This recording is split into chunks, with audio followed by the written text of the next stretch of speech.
Hey everyone, welcome back to Isyour6covered. Today we are going to talk about how to prevent fires, especially wildland fires, from burning down your house.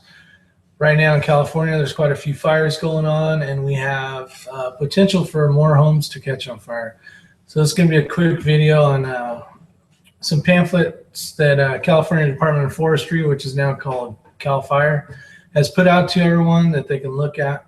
But a lot of you guys don't search for this kind of information, so this may help somebody. We'll find out. So let me switch screens here and we'll get into it.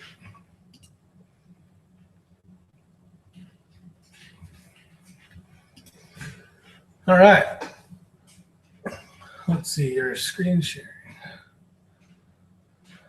There you go. All right, so wildland fires. Wildfire is coming. Are you ready? So basically, let me scroll through here. And we're talking about defensible space and hardening your home. Basically trying to make it so that if there's a wildland fire or a wildfire, some may say, in the close proximity, these are some of the things that you're going to work on to get done prior to fire season would be more beneficial. But we'll go through here. So plants and tree spacings. The spacings between grass, shrubs, and trees is crucial to reduce the spread of wildfire. Spacing needed is determined by the type and size of the shrubs and the slope. So we'll go through here and we'll kind of talk about it. So any vertical spacing, basically what you see on the screen right now, it's shrubs are under trees, additional vertical space is needed. So basically it's ladder fuels. You basically have, you know, this could be burning from the grass, gets into the brush, and then the brush gets into the trees. So having some 6-foot clearance is definitely going to help when it comes to keeping the ladder fuels from going up and igniting the trees. You got fire-safe landscaping. It isn't necessarily the same thing as well-maintained yard. Some of the plants that you won't see on here, but you can look at this readyforfire.org landscaping, is you'll see different stuff, different landscaping that you can plant around your home that is more fire resistant and will help slow the rate of spread down. So minimum vertical spacing. To determine the proper vertical space between shrubs and lowest branches of trees. So basically a 5-foot shrub is growing near a tree. So 3 times 5 is 15. 15 feet of clearance is needed between the top of the shrub and the lowest tree branch. Remember when you see something, or if you're on a campfire and you're putting something into the fire, you know, if it's short, you're still going to have a tall flame length. So that's basically what they're trying to prevent there, is getting the tree from the bush on fire. So as we scroll through here, you got the minimum horizontal spacing. So if you can have gaps in between your bushes, so you don't have continuous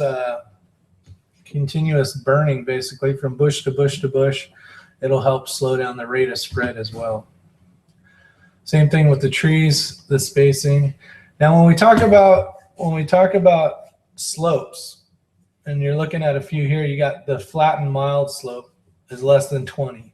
So when we talk about the way fire burns, as the slope increases, the burning increases as well. So if you're on the top of a hill, if your house is on the top of a mountain or in a canyon or whatever the case is, clearance is going to be even more important as far as spacing, because of the rate of spread that the fire will burn.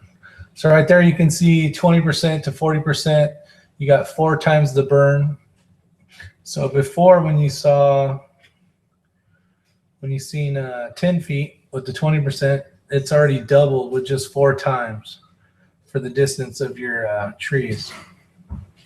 As it increases past 40%, you're going to get 6 times basically all those preheated gases are drying out the fuel long before the fire even gets to it. So it's going to decrease the moisture inside of each material, whether it's a tree, whether it's bush, whether it's grass. So those live fuel moistures will definitely decrease, which will increase your burning. So we'll move on there. Defensible space. This is basically the part we're looking at. It's creating and maintaining a defensible space is essential for increasing your home's chance of survival for a wildfire.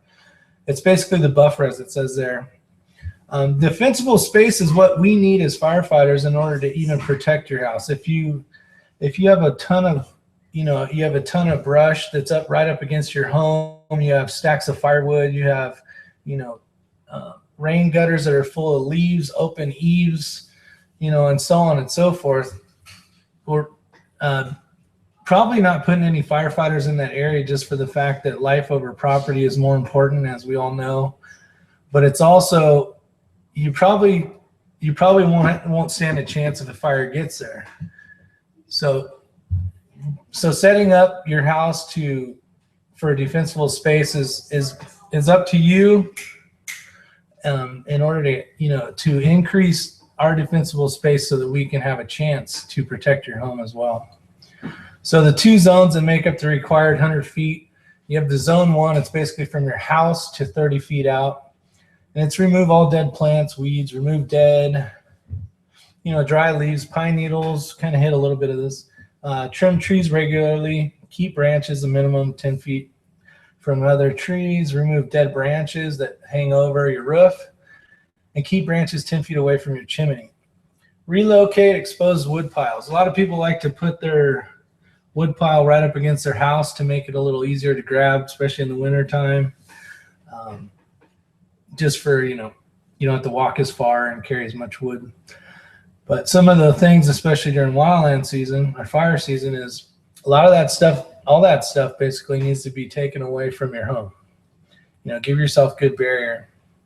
Relocate exposed wood piles outside of the zone 1. Remove or prune flammable plants and shrubs near windows. Remove vegetation items that could catch fire from around or underneath the deck, especially if you have an exposed deck where like small grasses and stuff like to grow in there, and we kind of get lazy and we don't want to clean that kind of stuff up. It's hard to get to with the weed eater and so forth. Those are the kind of things that will ignite, especially those light grasses. Those light a lot easier than thick, heavy pieces of material. So that can get your deck started. Create a separation between trees, shrubs, and items. We kind of talked about that a little bit. Now back in zone 2, from the 30-foot mark away from your house to the 100-foot mark from the buildings and structures, cut and mow annual grasses down normal height that you would around your front yard, 4 inches or so. Create horizontal spacing between the shrubs. I kind of showed you guys a little bit of a diagram on that, and I'll get into some more here in a minute. But create vertical spacing between grasses, shrubs, and trees. Basically, that is your ladder fuels. We talked about that a little bit, where the grass ignites the bush, then the bush ignites the tree. Remove fallen leaves, needles, twigs, bark, cones, basically all the stuff that's flammable around your area, and don't stack it up. So both zones, mow before 10 a.m., but never when it's windy or excessively hot. We have a lot of people that are trying to prepare for wildland season, and in turn they accidentally start a wildland fire. They'll do it in the heat of the day. They'll use a weed eater that may have a metal blade on it instead of a plastic whip style weed eater. We have equipment that's being used with no spark arrestor on it. We're using mowers that may hit some rocks, which will cause a spark. And if you're in the prime peak time of the heat, where the humidity is way down, the live fuel moisture is real low, it's just you're basically setting yourself up for starting a fire right on your own property. So try to do that when it's cool, when it's moist, before fire season preferably. I have 5 viewers right now. I don't know who you are because I'm not looking, but thanks for joining us. I appreciate it. Right now I have the screen where I can't see who's what. So thanks again for showing up. Both zones. So protect water quality. Do not clear vegetation near waterways to bare soil. That's just basically for erosion. Vegetation removal can cause soil erosion, especially on steep slopes. So every year we get fires, everything burns down, especially in California, and then the winter shows up, it rains a little bit, and then we have mudslides, we have houses sliding off of hills. So utilizing the right vegetation, the more fire resistant vegetation definitely helps out. Are you doing the right thing or the wrong thing? Each year, CAL FIRE responds to hundreds of fires started by Californians, and this is kind of set up for California, so bear with me if you're not in California. It basically applies to everybody. Fire is fire. Now, some fires in certain states won't ever burn like they will in California. California's had very rapid fires that spread fast and burn until we can get them put out.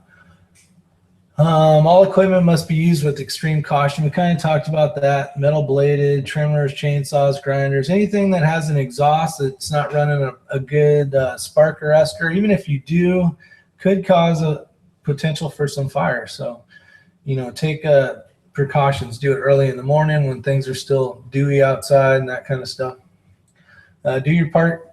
For your community, fire safe. So here's how you do it the right way.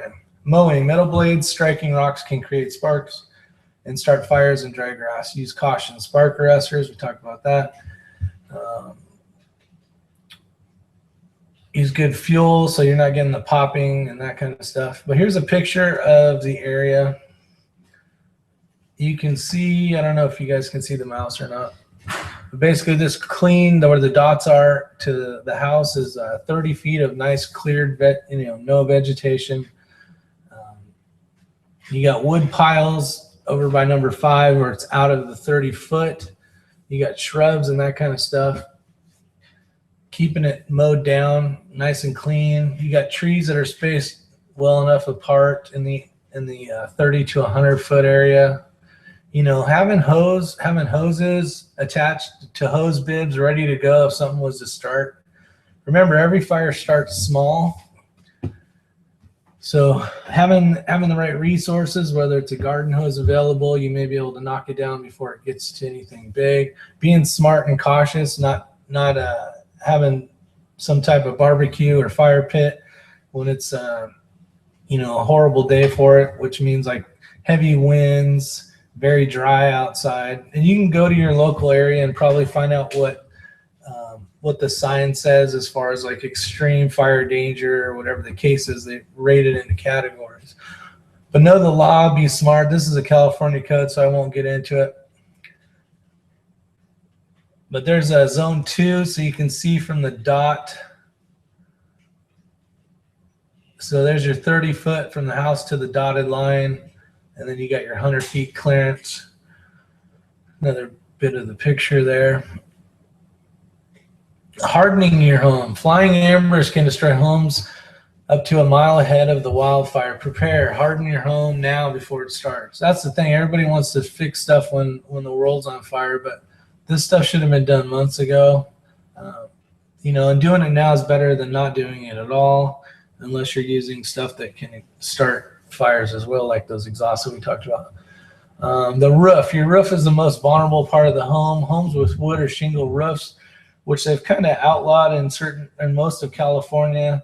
They do make a fake shingle now that looks like a wood shingle. So depending on what your home structure style is, you can still get the look of what you were going for, but it's no longer wood.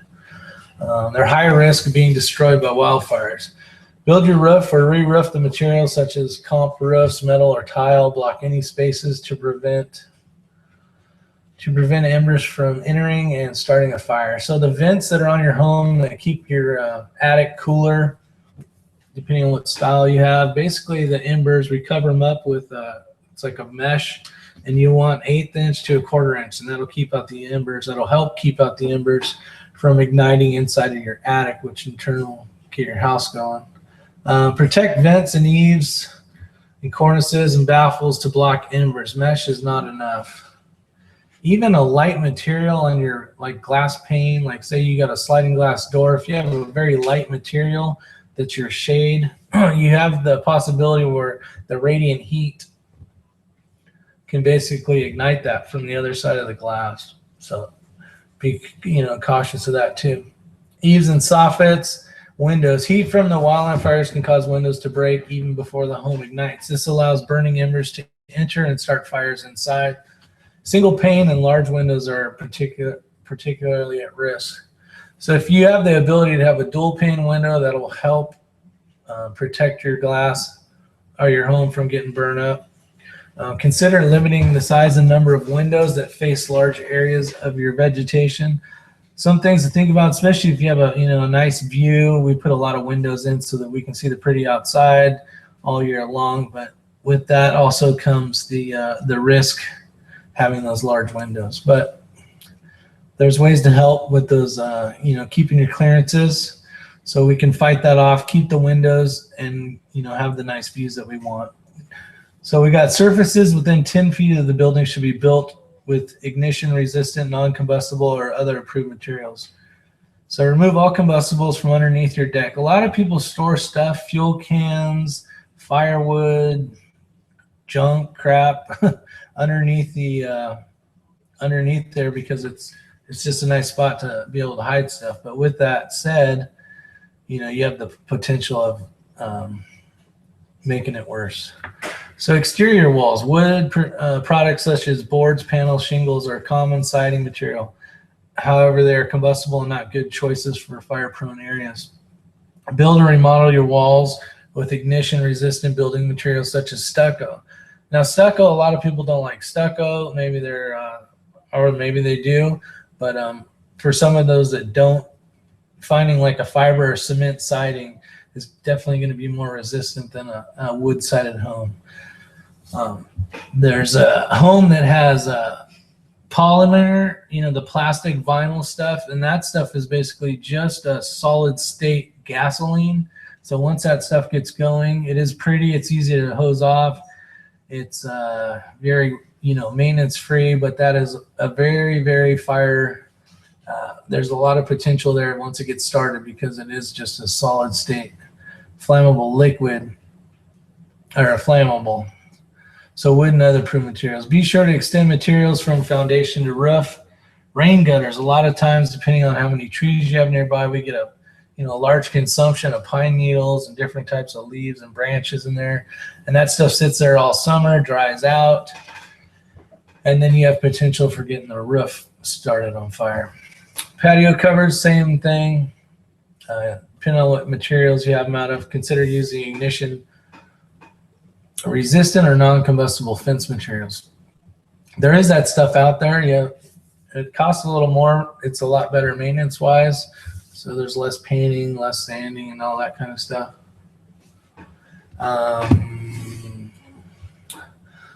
So that's basically it. I wanted a quick little thing. Now, if you go to, let me see if I can find it for you. If you go to readyforwildfire.org, okay, so READYFOR